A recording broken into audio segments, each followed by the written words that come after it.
In this video we are going to discuss all idioms and phrases asked in SSC 2025. ठीक है, let's discuss one by one. First of all, we are discussing the first casted period before swine. What is the meaning of casted period before swine? The meaning of the casted period before swine is give valuable thing to undeserving people. That means कि जो भी people deserve नहीं करते हैं कोई valuable thing को, but आप क्या कर रहे हो, उसको शॉप कर रहे हो. राइट नाउ आप अपना क्या कर रहे हो, एडवाइस दे रहे हो, या फिर आप क्या कर रहे हो, अपना कोई भी वैल्यूएबल थिंग दे रहे हो. ठीक है, now we are moving on the next one. दूसरा क्या बोल रहा है, cut the Gordian knot. Cut the Gordian knot कहने का मतलब क्या हो जाता है कि आप मतलब कि कोई भी चीज़ था, ठीक है, दो चीज़ था, वो आपस में बंधे हुए थे, आप क्या कर दिए, यहाँ से ये जो नॉट है उसको कट कर दिए, मतलब डिफिकल्टीज को क्या कर दिए, रिमूव कर दिए. तो वही है सॉल्व अ प्रॉब्लम बोल्डली. और जो भी लोग बोल्ड होते हैं वही प्रॉब्लम को क्या कर सकते हैं, अच्छे से फेस टू फेस क्या कर सकते हैं, सॉल्व कर सकते हैं. ठीक है, boldly. Now we are moving on the third idioms and phrases. Go to the extra mile. Go to the extra mile कहने का मतलब क्या हो जाता है, the meaning of the go to the extra mile is आप किसी के लिए भी go to the extra mile लेने जा सकते हो. सपोज डेट कि मतलब आप हैं और आपके साथ कोई और है, ठीक है, अब वो सपोज डेट आपको 1 किलोमीटर जाना है, ठीक है, और बट वो बोल रही है कि नहीं आपको 2 किलोमीटर चलना है, बट आप क्या कर रहे हो, थोड़ा सा अपने आप को मतलब क्योंकि आप उसकी बात को तो टाल नहीं सकते हो, ठीक है, तो आप क्या कर रहे हो, एक बोले कि ठीक है चलो चलो तुम्हारे लिए मैं 1 किलोमीटर और चल देता हूँ. तो ठीक है, तो वही है वर्क हार्डर देन एक्सपेक्टेड. आप एक्सपेक्ट नहीं किए थे कि मैं किसी के लिए एक मतलब कि 1 किलोमीटर आगे चलूँगा, बट वो बोली तो आप मना भी नहीं कर सकते थे, इसलिए आप क्या किए, 1 किलोमीटर आगे चले गए. ठीक है, now we are moving on the fourth. Take to the task. Take to the task क्या है, टेक टू द टास्क कहने का मतलब है कि जैसे स्कूल वगैरह में हम लोग क्या करते थे, कोई भी चीज़ जैसे अपना टास्क कंप्लीट करके नहीं ले जाते थे. When we were not completed our task in our school, then what time हम लोग को क्या किया जाता था, स्कॉल्ड किया जाता था. स्कॉल्ड कहने का मतलब डांटा जाता था. ठीक है, या तो डांटा जाता था, सर लोग क्या करते थे, डांटते थे, या रिव्यू का मतलब भी वही होता है, डांटना. ठीक है, give a piece of mind भी उसको बोल सकते हैं. ठीक है, now we are moving on the fifth. Bite the bullet. Bite the bullet को आप हिस्ट्री से रिलेट करके याद कर सकते हैं. बाइट द बुलेट कहने का मतलब कि वो जो भी बुलेट वगैरह में जो था, बुलेट वगैरह में क्या था, बुलेट वगैरह जो हिस्ट्री में बना करता था वो क्या था, मतलब काऊ के मीट का था. ठीक है, तो वो लोग इंडियंस को क्या करते थे, इंडियंस जो है वो उसको फेस से मतलब कि माउथ से चबाना नहीं चाहते थे. ठीक है, बट फिर भी उनको करना पड़ता था. तो वही है endure something painful. Endure something painful मतलब वो करना नहीं चाह रहे हैं उस काम को, लेकिन उनको करना पड़ रहा है. ओके, बाइट द बुलेट का मतलब वही हो जाता है. Now we are moving on the sixth word. What is the no one's cup of tea. No one's cup of tea का कहने का मतलब क्या होता है, वंस कप ऑफ टी, यहाँ पे एक वर्ड छुपा हुआ है, वंस कप ऑफ टी. अच्छा एक बात बताइए, आपके घर पे कोई आप चाय बनाने के लिए बोलेगा तो आप ऐसे ही तो चाय नहीं बना देंगे, ठीक है, बट आप क्या बोलेंगे, वंस कप ऑफ टी है इसीलिए चलो बना देते हैं चाय, एक कप ऑफ टी. लेकिन no not one's cup of tea मतलब आपके लिए वो कप ऑफ टी नहीं है, या आप नहीं सर्व कर रहे हो. ठीक है, तो you may not like something, आप किसी चीज़ को सर्व नहीं मतलब कि पसंद नहीं कर रहे हो, डिसलाइक कर रहे हो. ठीक है, तो आप क्या कर रहे हो, आपने बोला नहीं, I am not making any cup of tea for you. ठीक है, तो वही है not one's cup of tea. ठीक है, वो आपकी कप ऑफ टी नहीं है, इसलिए आपने क्या किया, टी सर्व नहीं किया. आप ऐसे भी रिलेट करके याद कर सकते हो. ठीक है, now we are moving on the seventh word. What is the meaning in black and white. अब ब्लैक एंड व्हाइट को आप कैसे याद कर सकते हो, ब्लैक एंड व्हाइट को आप ऐसे याद कर सकते हो, ब्लैक और व्हाइट, जैसे आपका व्हाइट पेपर है, ठीक है, और आप ब्लैक पेन से लिख रहे हो. ठीक है, व्हाइट पेपर है और ब्लैक पेन से लिख रहे हो. ठीक है, तो ब्लैक एंड व्हाइट को कहाँ पे हम कैसे ये कर लेंगे, राइटिंग के सेंस में. ब्लैक एंड व्हाइट को कैसे सेंस में याद कर लेंगे, राइटिंग के सेंस में. ठीक है, now we are moving on the eighth word. Eighth word क्या कह रहा है, claw a clean safe off, claw a clean pair of heels. Claw a clean pair of heels को आप ऐसे याद कर सकते हो कि जैसे उसको पता सो अ क्लीन पेयर ऑफ हिल. अब कोई भी गर्ल है, ठीक है, कोई भी गर्ल है, वो खड़ी है, ठीक है, वो खड़ी है, बट जैसे ही उसको सामने से कुछ दिखा, वो अपना हील को उठाई या फिर हील को देखी और फटाक से जितनी स्पीड से मतलब कि आगे की ओर बढ़ सकती थी उतना कस के दौड़ी. ठीक है, और बच के निकल गई. ठीक है, एस्केप फ्रॉम द डेंजर. तो वही हो जाएगा show a pair of heel का मतलब क्या होता है, clean pair of heel, depart quickly, वहाँ से फटाक से क्या हो गई, निकल गई. ठीक है, और बच गई.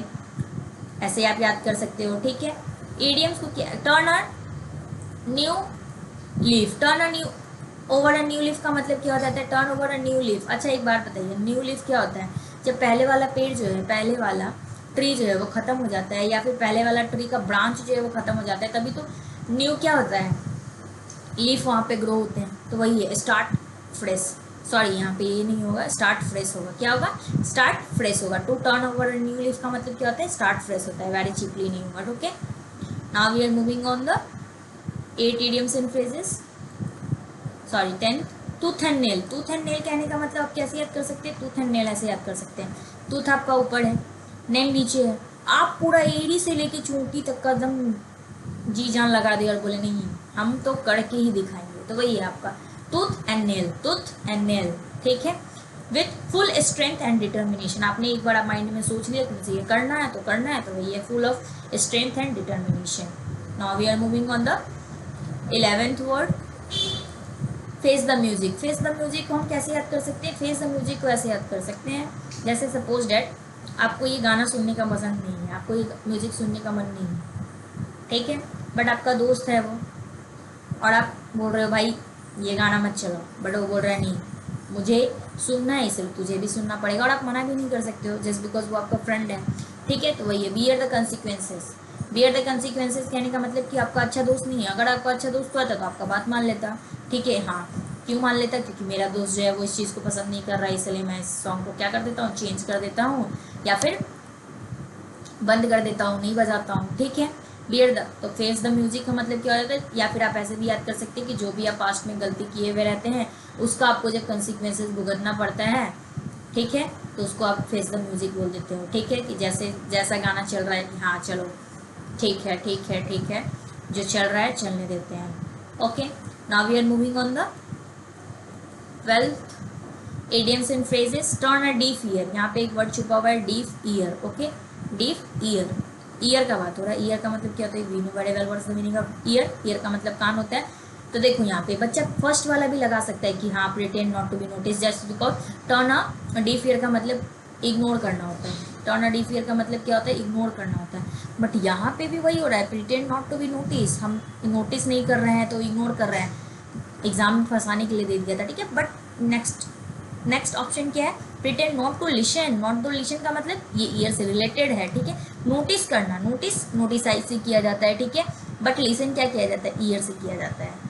Understand this types of things in your mind. ठीक है, when you tick out the option in the exam. Okay, now we are moving on the 13, cry over spilled milk. Cry over spilled milk को आप ऐसे याद कर सकते हो कि आपका मिल्क जो है वो फट चुका है, ठीक है, खराब हो गया, बट आप उस पर क्या कर रहे हो, मम्मी हमको चाय पीना है, मम्मी क्या बोल रही है कि अभी जो है वो दुकान ऑलरेडी क्या हो चुका है, क्लोज हो चुका है, सॉरी दुकान जो है मतलब शॉप जो है वो ऑलरेडी क्लोज हो चुका है, how can we make tea from this milk. Okay, तो क्राई ओवर स्पिल्ड मिल्क मतलब feeling sad about the cost of the loss by your mistake, जो भी आपका मिस्टेक के कारण जो भी आपका लॉस है आप उसको क्या कर रहे हो, फीलिंग अबाउट मतलब आपको सैड, एक तरीके से आपको क्या लग रहा है, खराब लग रहा है। ठीक है, फीलिंग सैड कि अच्छा यार ये काम किए हैं और हमको ये भुगतना पड़ रहा है।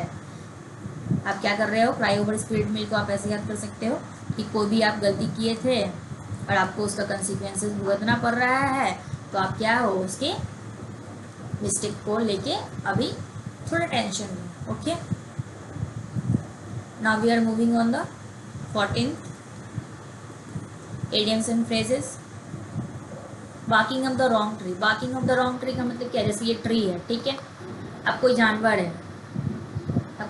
है, उसको पहुंचना था ये वाले ट्री पे, बट पहुंच गया वो इस ट्री पे और मौके जा रहा है, ठीक है, बाकी ये जा रहा है, तो लोग क्या बोलेंगे, भाई यहाँ पे तुझे कुछ नहीं मिलेगा, यहाँ मिलेगा, तो बिना मतलब कहीं फट लगा रहा है यहाँ पे। ओके, तो ऐसे भी आप याद कर सकते हैं। बाकी हम तो रॉन्ग ट्री कहने का मतलब होता है कि एक्यूज रॉन्गली, ठीक है, कि आप बिना मतलब का रॉन्ग वे में क्या कर रहे हो, इफर्ट लगा रहे हो, रॉन्ग वे में क्या कर रहे हैं आप, इफर्ट्स लगा रहे हैं। Okay, now we are moving on the 15th idioms and phrases, cut no ice. Cut no ice कहने का मतलब है, सपोज डेट आपको आइस दिया गया था, आपका दोस्त बोला भाई कट कर तुझे से, तब तो तुझे इफेक्ट पता चलेगा, बट आपने बोला ना मैं इसे कट नहीं करूँगा, तो आपको जब तक आप कट नहीं करोगे इफेक्ट आपको पता ही नहीं चलेगा, ठीक है। तो cut no ice, cut no ice कहने का मतलब क्या, कि हैव नो इफेक्ट, कोई इफेक्ट ही नहीं पड़ा, ठीक है, कोई इफेक्ट नहीं पड़ा। क्यों? क्योंकि आप आइस को कट करते हैं तभी तो आपको कुछ इफेक्ट पता चलता है, बदलाव पता चलता है। आपने आइस को कट ही नहीं किया तो आपको बदलाव कहाँ से पता चलेगा? Okay, now we are moving on the 16। ये बहुत इजी इडियम्स एंड फ्रेजेस है और बहुत लोग गलती किए हैं एग्जाम में, ठीक है। To grabs the straw at a straw, to grabs the at a straw का मतलब होता है ना टू ट्राई डिस्परेट मेजर, ठीक है। गलती से आप क्या कर रहे हो, गलत मेजर कर रहे हो, ठीक है, कोशिश कर रहे हो, तो वही हो गया to try desperate measure. The to grabs at a straw, ठीक है, एक स्ट्रॉ था, 2 स्ट्रॉ था, 3 स्ट्रॉ था, और आप क्या कर रहे हो, to try to desperate measure. आप गलती से क्या कर रहे हो, 5 था और आप 4 गिन लिए, ऐसे भी आप याद कर सकते हैं। Okay, now we are moving on the 17 idioms and phrases।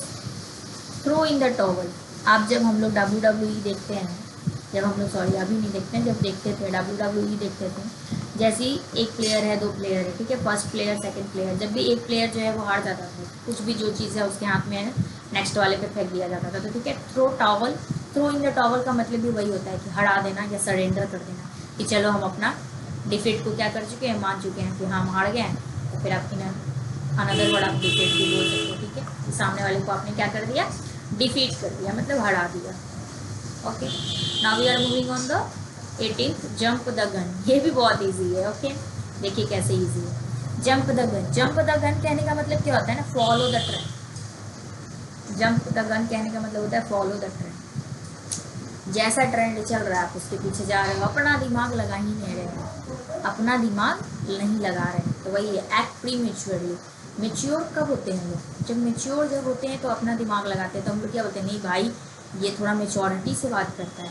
और प्री मेच्योर मतलब मेच्योर होने के पहले, अभी आप मेच्योर नहीं हुए हों, ठीक है, तो वही हो गया act pre maturely. Jump the gun, जो मेच्योर रहेगा वो ट्रेंड को फॉलो करेगा ही नहीं, ओके, बट जो प्री मेच्योर रहते हैं वो क्या करते हैं, हाँ भाई अभी मार्केट में ये चीज़ चल रहा है, मैं भी इस चीज़ को फॉलो करूँगा और आगे बढ़ूँगा, ठीक है। Now we are moving on the 19th idioms and phrases। Beat the dead horse. अच्छा एक बात बताइए, ये हॉर्स जो है वो ऑलरेडी डेड है और आप इसको क्या कर रहे हो, बीट कर रहे हो, तो आपको इससे कुछ आउटपुट मिलेगा?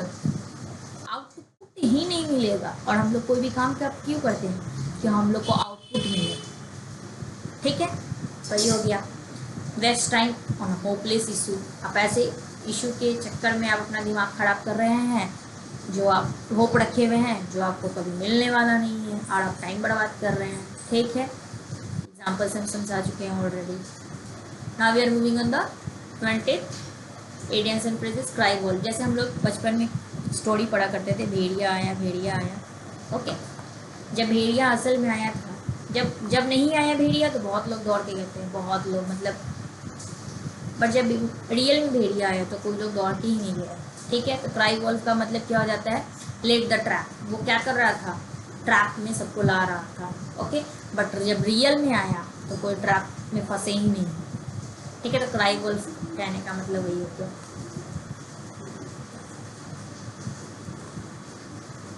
Now we are moving 21st idioms and phrases। Token strike, token strike कहने का मतलब होता है ना वार्निंग स्ट्राइक। जैसे सपोज दैट 2 प्लेयर है, first player and second player, फर्स्ट वाले को टोकन नहीं दिया गया, सेकंड वाले को टोकन दिया गया, तो ये क्या बोला, भाई मुझे ही टोकन क्यों दिया गया, सेकंड वाले को टोकन क्यों नहीं दिया गया, तो वो क्या बोला, जो भी उसका मतलब कोच है वो बोला तुम्हें वार्निंग दिया गया है, आप पढ़ोगे, ठीक है, मतलब येलो कार्ड होता है, पर्पल कार्ड होता है, ठीक है, तो एक तरीके से टोकन कार्ड की तरह ही है, ठीक है, जो दिया गया। तो टोकन स्ट्राइक, टोकन स्ट्राइक का मतलब होता है वार्निंग स्ट्राइक। आपको एक स्ट्राइक दिया गया है, स्ट्राइक देके वार्न किया गया है कि ऐसा गलती नेक्स्ट टाइम क्या करना है, रिपीट नहीं करना है। Now we are moving on the 22nd बड़ी द हैटेज। ये हम कैसे याद कर सकते हैं, let see one by one. बड़ी द हैटेज, सपोज डेट 2 दोस्त हैं, एक दोस्त 2 दोस्त, ठीक है, ये गया होली के टाइम, होली आप ऐसे याद कर सकते हो, बोला भाई मैं तुझे क्या करूँ, मैं तुझे रंग लगा दूँ। पहले वाले दोस्त ने बोला चलो बुरा ना मान लो आज होली है, मतलब सॉरी सेकंड वाले दोस्त ने कहा बुरा ना मान लो आज क्या है, होली है, मतलब सारे पास्ट को क्या कर दिए वो लोग, भूल गए, ठीक है, फॉरगेट कर गए तो बरीड है इसका मतलब भी वही होता है, टू मेक पीस। पीस का मतलब क्या होता है, शांति। Okay, now we are moving on the 22nd, sorry 23rd idioms and phrases. Get to the point. अब हम लोग जैसे कोई भी आदमी है राउंड अबाउट बात कर रहा है, ठीक है, राउंड अबाउट बात कर रहा है, घुमा फिरा के बात कर रहा है, ठीक है, तो हम लोग क्या बोल रहे हैं, भाई why are you talking round about, get to the point यार, speak directly, what are you trying to say, मतलब कि डायरेक्टली बोलो कि तुम क्या कहना चाह रहे हो, ठीक है, डायरेक्टली पॉइंट टू पॉइंट बात करना। जैसे हम लोग क्या है, हम लोग स्ट्रेट फॉरवर्ड है, हम लोग पॉइंट टू पॉइंट बात करते हैं, सामने वाले को बुरा लगे या बुरा लगे, we don't care, okay, sorry I don't care, I don't know what's you care or not. तो point, get to the point का मतलब डायरेक्टली, स्पीक डायरेक्टली, मतलब जो डायरेक्टली बोलना है वो बोलेंगे, घुमा फिरा के बात नहीं करेंगे। जैक, ये भी बहुत इजी है बट बहुत लोग एग्जाम में गलती किए हैं, लेट्स डिस्कस। जब jack up at the rate, jack up the rate का मतलब होता है जैसे रेट, जैसे हम लोग क्या बोलते हैं, भाई इस चीज़ का रेट बढ़ चुका है, ठीक है, तो रेज प्राइस शार्पली, आप ऐसे दिमाग लगा सकते हैं, तो ब्राइट तो नहीं होगा, ओके, रिमेन काम तो नहीं होगा, एंड ओवरव्यू तो नहीं होगा, क्या हो जाएगा, रेज प्राइस शार्पली हो जाएगा, ठीक है, ये ऑप्शन को क्लिक करेंगे और आगे बढ़ेंगे। Now we are moving 25th idioms and phrases. 25th में क्या बोल रहा है, ये भी बहुत ईजी है, स्पीक योर माइंड। हम पहले ही बता चुके हैं, स्पीक योर माइंड का मतलब होता है जो माइंड में है आपका, आपने क्या कर दिया, स्ट्रेट फॉरवर्डली सामने वाले को बोल दिया, ठीक है। जैसे हम लोग बचपन में स्कूल से आते थे, हम लोग बोलते थे मम्मी आज ये हुआ, आज ये हुआ, ठीक है, अब मम्मी ही बोलती थी हाँ बेटा ये हुआ, ठीक है, या फिर अपने दोस्त को बोलते थे पता है तुझे उसने ये कहा, ठीक है। एक्सप्रेस फ्रैंकली, फ्रैंकली कहने का मतलब होता है ना जो पर्सन फ्रैंक है, मतलब ऑनेस्ट है, उसके दिमाग में जो भी है वो आपको बता देगा, ठीक है, डिसऑनेस्ट नहीं, क्या है, honest, okay. Speak your mind, जो आपके माइंड में है आपने क्या कर दिया, बोल दिया, okay. Now we are moving 26 idioms and phrases. 26 में क्या है, क्लचिंग एट स्ट्रॉ, ये भी बहुत इजी, आप ऑप्शन एलिमिनेट करो। क्लचिंग एट स्ट्रॉ, स्ट्रॉ देखते देखते क्या आप रिवील कर सकते हैं, गेट एन अनएक्सपेक्टेड विक्ट्री कर सकते हैं, अच्छा देखते देखते। टू मेक सिचुएशन वर्स, खराब कर सकते हैं, नहीं। होपिंग विदाउट रीजन, मतलब आप स्ट्रॉ को देखे जा रहे हैं और आप एक होप क्रिएट कर रहे हैं अपने मन में, भाई सामने वाला स्ट्रॉ से कुछ ना कुछ क्या कर रहा है, ड्रिंक कर रहा है, मुझे भी मिलेगा, ठीक है। क्लचिंग एट द स्ट्रॉ आप किए जा रहे हैं। हाँ, we are moving sit on the fence, ये हम कैसे याद किए थे, ये हम ऐसे याद किए थे, जैसे कोई दो दोस्त है, ठीक है, ये राम है, ये श्याम है और मोहन है। मोहन जो है वो राम का भी दोस्त है, मोहन जो है वो श्याम का भी दोस्त है, ठीक है। मोहन बोल रहा है भाई हम कैसे राम को बोले कि तुम लड़ाई मत करो, स्वयं को भी कैसे बोले, दोनों तो मेरा दोस्त ही है। तो मोहन बोला नहीं, मैं इसमें टेक पार्ट नहीं लूँगा, मैं आराम से देखूंगा दोनों को, ठीक है। सीट ऑन द फेंस मतलब पीछे आराम से बैठ गया और राम और श्याम आपस में क्या कर रहे हैं, लड़ाई कर रहे हैं, तो मोहन जो है वो देख रहा है, क्यों, क्योंकि बीच में बोल ही नहीं सकता था, दोनों दोस्त हैं मोहन के, ओके। तो वही हो गया आपका, to avoid taking side in a debate, okay. आप आराम से पीछे बैठ गए हैं और आप लड़ाई देख रहे हैं, आप डिबेट में पार्टिसिपेट नहीं करना चाह रहे हैं। All at sea, all at sea कहने का मतलब क्या हो जाता है, आपको एक ऑल एट सी कहने का मतलब दो दोस्त, मतलब आप ऐसे भी याद कर सकते हैं कि आप गए और आपको हर जगह सी दिख रहा है, आपको ना एक रास्ता कोई दिख ही नहीं रहा है, कि ना इधर चारों तरफ का आपको रास्ता नहीं दिख रहा है कि आप कहाँ से जाएं, हर जगह सी ही दिख रहा है। तो क्या बोले भाई मैं घर कैसे जाऊँ, मुझे हर जगह तो सी ही दिख रहा है, how can I go up to my home. तो टू बी कन्फ्यूज, आप पूरा क्या हो गया उस समय, कन्फ्यूज हो गए एट दैट टाइम, ठीक है। आप ऐसे याद कर सकते हैं, हम ऐसे याद करते हैं इडियम्स एंड फ्रेजेस, ओके, याद करते थे not. Go for a song, go for a song कहने का मतलब क्या हो गया, जैसे हम लोग की भी कॉलोनी में कोई भी सस्ता कुछ बेचने आता है तो वो क्या करता है, सॉन्ग को प्ले करता है, ठीक है। एट एग्जाम्पल आप ले सकते हैं, इन टेक एन एग्जाम्पल लाइक ठेला वाला, ठीक है, ठेला वाला, ओके। बट क्या हम लोग मार्केट में जाते हैं अच्छे वाले दुकान में, तो क्या वहाँ पे सॉन्ग बजाते रहता है, नहीं, वो बजा ही नहीं सकता है, ओके, क्योंकि वो क्या है, ब्रांडेड जो ब्रांडेड लोग होते हैं वो क्या करते हैं, सॉन्ग बजा के अपना अट्रैक्शन मतलब ग्रैब नहीं करते हैं।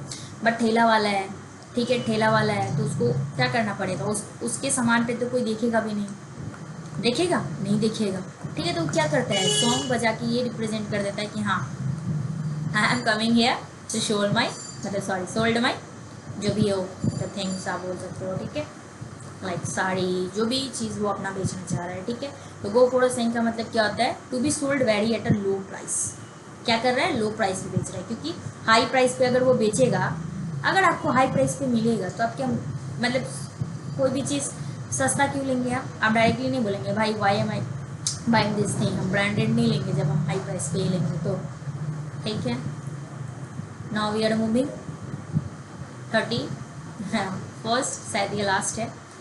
To build the cat, to build the cat कहने का मतलब क्या हो जाता है ना, जैसे एक दोस्त है अपने बैग में क्या कर रहा था, कैट लेके जा रहा था, और कैट अच्छा वाला नहीं था, थोड़ा मतलब उसका बिहेवियर कैट का थोड़ा अच्छा नहीं था, और आपने क्या किया, चैन वहाँ पे खोल दिया, जीप को क्या कर दिया, खोल दिया, ठीक है। अब वो कैट निकला और आपको काट लिया, ठीक है। तो आप क्या कर लिए वहाँ पे, आप कैट तो बहुत शांति से जा रहा था, आपका दोस्त भी उसको बहुत शांति से लेके जा रहा था, बट आप क्या किए, बिल्ड द कैट, उसको क्या करने लगे, एक तरीके से मतलब बजाने लगे, मतलब तंग करने लगे, ऐसे याद कर सकते हैं, बिल्ड द कैट, ठीक है। To take the risky initiative, वो आप आराम से जा रहा था, बट आप क्या किए, एक रिस्क ले लिए, इनिशिएटिव, आगे की ओर बढ़ के।